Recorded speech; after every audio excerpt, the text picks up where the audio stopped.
I nak bercerai. I want to divorce. Kejap, tapi kenapa? Sebab I tak suka lelaki. Kenapa saya tak cukup handsome ke? Ataupun mesti ada sebab kenapa awak tak suka dengan saya. Apa salah saya, apa silap saya, mesti ada sebab kan? I tak suka body you menyemak katil. Oh, okeylah kalau macam tu, saya tak menyemakkan budi saya atas katil awak lagi lah. Mulut you tu 24 jam menyengih. You ingat I suka?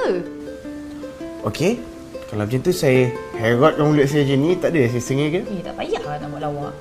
I tak suka you nak pakai baju skema you tau. Oh, pasal baju je. Okey, lepas ni awak shopping lah online. Beli je baju apa awak suka, saya pakai lagi.